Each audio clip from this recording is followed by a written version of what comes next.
नवी मुंबई महानगरपालिकेच्या आरोग्य समितीचे सभापती डॉक्टर जयाजी नाथ यांनी बुधवारी वाशी येथील महापालिका रुग्णालयाला अचानक भेट देऊन तेथील सुविधांची पाहणी केली। यावेळी त्यांनी सांगितले की महानगरपालिकेमार्फत रुग्णांना चांगल्या प्रकारे उपचार दिले जात आहेत आणि रुग्णांकडून कोणतीही तक्रार प्राप्त झालेली नाही। रुग्णालयात स्वच्छतेचीही योग्य काळजी घेतली जात आहे।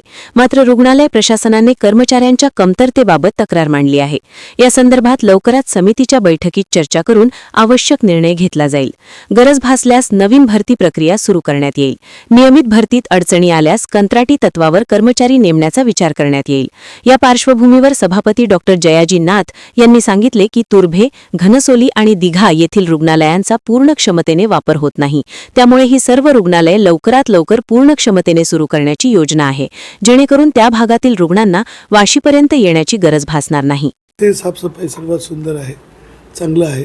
काय सूचना आहेत त्या छोट्या मोठ्या दिलेल्याच आहेत। साफसफाई कॉन्ट्रॅक्टरला त्या करून घेऊ। जे कमतरता आहे ती स्टाफची कमतरता आहे। डॉक्टर्स भरपूर आहेत, आपल्याकडे मेडिकल कॉलेज चालू झालेलं आहे, त्या अनुषंगाने बरेच डॉक्टर्स अवेलेबल आहेत। तेरणाचे आहेत, MGMचे आहेत, सगळे डॉक्टर इथं आहेत। या ठिकाणी आपल्याला अजून जे गरज आहे जी इतर स्टाफची ती करण्यासाठी आपण कटिबद्ध आहोत। लवकरात लवकर आदरणीय पालकमंत्री गणेश नाईक साहेब, पालघरचे जिल्ह्याचे पालकमंत्री तथा नवी मुंबईचे सर्वेसर्वा यांच्या माध्यमातून आपण हा विषय डिस्कस करून येणाऱ्या मीटिंगमध्ये आधी म्हणजे आमचं जे बजेट सेशन आहे त्याच्यामध्ये सुद्धा आम्ही हे ठेवू आणि ज्या गरजा आहेत त्या संपूर्ण पुरवण्यासाठी किंवा ठोक मानधनावर काही स्टाफ नर्स असतील किंवा इतर जे लागणारे स्टाफ आहे त्या सर्वांना सप्लाय करण्यासाठी आपण कटिबद्ध आहोत। त्यासाठी जे काय लागेल ते करायचं आहे, कारण लवकरात लवकर करायचं आहे, कोण लेट करून चालणार नाही आहे। आणि त्याचबरोबर जे 2 हॉस्पिटल्स आहेत, कोपरखेरणा, दिघा हे पण चालू करण्यासाठी आणि तुर्भा हे तिन्ही हॉस्पिटल लवकर चालू करण्यासाठी तो आम्ही प्रयत्न करतो आहे।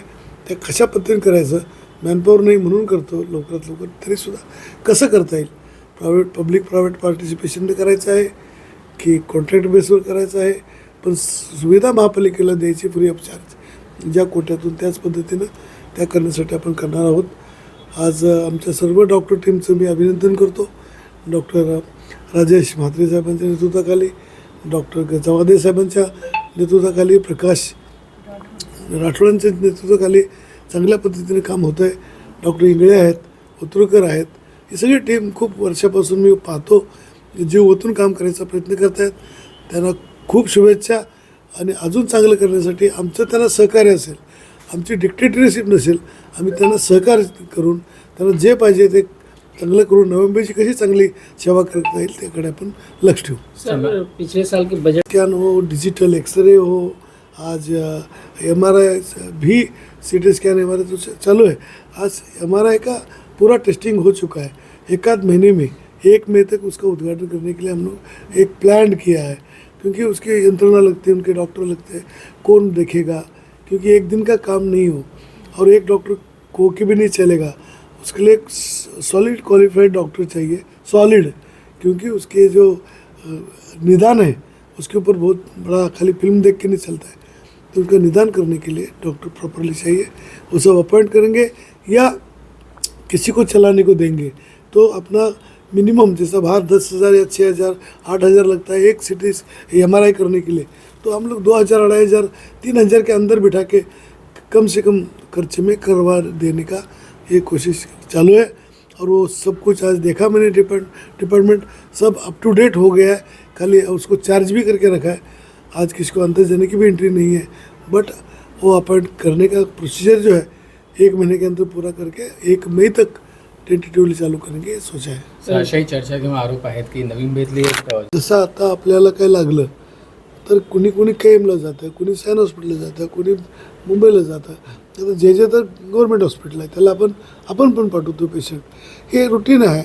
डॉक्टर कुठेही लागलं, ठेस लागली, तुमच्या घराजवळ डॉक्टर असेल त्याकडे जाणार।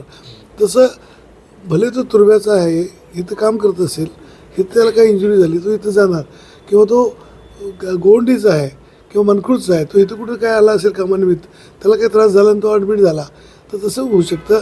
आणि जर फायदा मिळतो आहे म्हणून इथं येऊन चांगली सुविधा आहे म्हणून मुंबईपेक्षा जर घेत असतील तर त्यांना आपण त्यांचे रेट वाढवले गेलेले आहेत. त्याचं शोधून आधार कार्ड रेशन कार्ड बघून सगळं आपण त्याचे रेट वाढवलेले आहेत. अजून रेट वाढवायचे का? कारण ओव्हरफ्लो जर पनवेलचा आणि उरणचा होत असेल तर रेट वाढवायचे का? पण तो गरीब खराच गरीब आहे की काय अफोर्डिंग आहे हे सगळं शोधून अजून पुन्हा चर्चा करण्यासारखं खूप काय आहे. ते येणाऱ्या काळात 6 वर्ष आम्ही कुणी नगरसेवक नव्हतो. त्या काळात ह्यांना प्रशासनाला पण अडचण होती, रेट कसे वाढवायचे, त्यांना त्यांच्या अडचणीवर आता मात करण्यासाठी आमचा हँड इन हँड असेल आणि चांगलं काम करून नवी मुंबईच्या लोकांना काही सुविधा मॅक्झिमम मिळेल ती करूया. बेड वाढवण्यासाठी काय सुविधा करायच्या आहेत त्या करूया. हे बेसिक पुढचं 800 पेशंट्स वर्षाला असतात. उदाहरणार्थ एक पेशंट हेड इंजुरीचा असेल किंवा उद्या लिव्हर ट्रान्सप्लांटचा असेल, उद्या नी रिप्लेसमेंटचा असेल, तो कमीत कमी 4 दिवस, कमीत कमी 15 दिवस, कधी 3, मॅक्झिमम 2-2 महिने तो पेशंट बेड सोडत नाही. मग ते बेड काउंट केले जातात. म्हणजे उदाहरणार्थ 15 पेशंटची कॅपॅसिटी पर डे आपली आहे, तर 15 पेशंट 15 दिवस खालीच नाही गेले तर 15 दिवसाची 15 450 बेड झाले. Got it. तर त्या पद्धतीनं ते अडकलं जातं. त्यामुळे आपले हार्डली 350-400 पेशंट पण जाते कधी कधी लवकर बाहेर पडला तर. पण डेंजर पेशंट असेल, हेड इंजुरीज असेल, त्याला बाहेर काढून ठेवता येत नाही. परंतु आज आम्हाला असं निदर्शनास आलं आहे की तिथला जर चांगला पेशंट झाला आणि त्याला जर आपल्याकडे तशाच AC सुविधा देऊन चांगले हे केलं तर तिथल्या बेड आपल्याला खाली मिळतील. ते करण्यासाठी काय करता येईल? बेड वाढवायला पाहिजे पुन्हा. मग ते कुठं ठेवता येईल? मग पेशंटच्या ॲड्रेसप्रमाणे, जसं निरूळचा पेशंट आहे इथं बोर्डिंग लावून ठेवलेलं आहे, निरूळच्या हॉस्पिटलला पाठवलं जाईल. निगराणी असेल. आता सगळे डॉक्टर आमच्याकडे पोस्ट ग्रॅज्युएट कॉलेजेस चालू झाले त्यामुळे डॉक्टर सगळीकडे आहेत. तर ते काय काय करायचं आहे ते सगळं करायचं आहे. आणि ते आता या within 1 year my period will do the सक्षम आरोग्य डिपार्टमेंट कसं होईल याकडे आपण बघतो आहे. कारण एक डॉक्टर म्हणून एक सर्व आदरणीय पालकमंत्री गणेश नाईक साहेबांच्या अपेक्षा आहे, सर्व आमच्या सदस्यांच्या अपेक्षा आहे की म्हणून आज जातीनं स्वतः उभा राहतात, येत आहेत, तर आपण करूया.